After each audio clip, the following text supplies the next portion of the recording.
Dhambi ya uzinzi itavunja mahusiano na itaamsha kisasi. Itakunyima ujasiri wa kukemea. Dhambi ya uzinzi itasababisha vifo vya watu na itakuacha na machozi machoni pako. Baada ya Daudi kuzini na Bathsheba, ukiangalia mara 4 nyakati tofauti anakutwa akilia. 4 times. Nyakati tofauti. Mara ya kwanza Daudi analia katika Samueli wa pili sura ya 13:36 na 37, analia kijana wake Amnon anapouawa. Daudi analia. Na neno linasema akalia siku zake zote baada ya Amnon kuuawa. Yani Daudi aliishi maisha ya kulia baada ya kuzini na Bathsheba. Samueli wa pili 15:30, baada ya Daudi kupinduliwa na mtoto wake Absalom akiwa jangwani, Daudi analia. Samueli wa pili 18:33, baada ya Absalom kuuawa, Daudi analia. Samueli wa pili 19:4, katika msiba na mazishi ya Absalom, Daudi analia. Dhambi ya uzinzi siku zote itayaacha machozi machoni pako. Hautakuwa salama.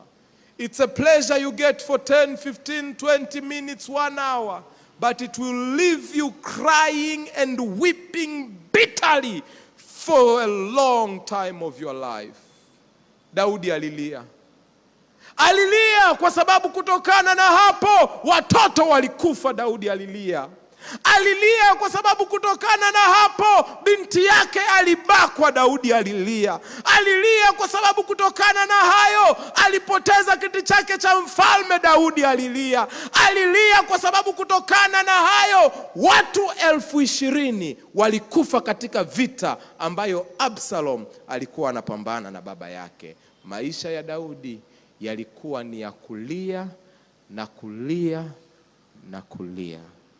Dhambi ya uzinzi itaacha machozi machoni pako. Nimewaona mabinti wazuri sana ambao wameshindwa kuolewa kwa sababu walianguka katika dhambi hii na wakapata watoto, na sasa wamekuwa blacklisted. Warembo, wazuri, lakini mpaka leo machozi yanaanguka katika macho yao. Nimeona wanawake wazuri waliokuwa na miji mizuri, lakini kwa kuwa walianguka kwenye dhambi ya uzinzi, nyumba zimevunjika, mpaka leo machozi yanatiririka kwenye macho yao. Nimeona wanaume waliokuwa wamebarikiwa kupata wake wema na wake bora waliowajali na kuwatunza na kuwalea vizuri, lakini kwa sababu ya uzinzi hata leo machozi yanatiririka katika macho yao. Nimeona viongozi ambao ilibidi waachie nyadhifa zao na machozi yakiwatiririka katika macho yao kwa sababu ya uzinzi. Uzinzi utaacha machozi machoni mwako. Nimeona vijana ambao walipaswa kufanya mitihani, na kwa sababu ya dhambi ya uzinzi niliona machozi yakianguka katika meza za headmaster, wakiomba wapewe fursa angalau ya kumalizia masomo, na wameshindwa kumaliza masomo. Machozi hata leo yanatiririka kwenye nyuso zao. Nimeona machozi ya watoto yakitiririka hata leo kwa sababu wazazi waliamua kufanya dhambi ya uzinzi na ndoa ikaharibika. Nimeona matajiri ambao wamefilisika hata leo na machozi yanawatiririka kwa sababu walipata mwanamke mmoja akawaangusha na kuyumbisha biashara. Dhambi ya uzinzi itaacha machozi katika macho yako. Nimeona wazee wa kanisa machozi yakiwatiririka wakati mkutano mkuu ukivote majina yao kuondoka kwenye vitabu vya ushirika kwa dhambi ya uzinzi. Dhambi ya uzinzi itaacha machozi katika macho yako. Oh, I have seen it. I have seen it. Nimeona dhambi ya uzinzi ikiacha machozi kwenye maisha ya watu.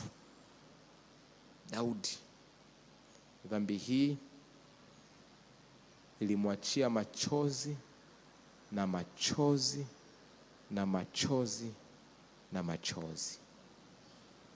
Kwa nini raha ya lisali moja, kwa nini raha ya nusu saa ikuachie machozi kwa miaka mingi ya maisha yako? Mungu nisaidie. Mungu tusaidie tuishinde dhambi hii. Muda umeisha. Itabidi kuwe na part 3. Kwa hiyo sabato ijayo sitakuwepo. Ile sabato inayofuata tutaendelea na part 3. Ondoka na haya. Samehe. Acha mabifu. Moyo wako haukuumbwa kushikilia vitu. Moyo wako uliumbwa kusamehe. Forgive. Acha. 2, dhambi ya uzinzi itaacha machozi machoni pako. Wewe kijana uko hapa, you might not believe me now, lakini dhambi ya uzinzi huwa siku zote inaacha machozi. Mungu anisaidie. Mungu akusaidie tuishinde dhambi hii.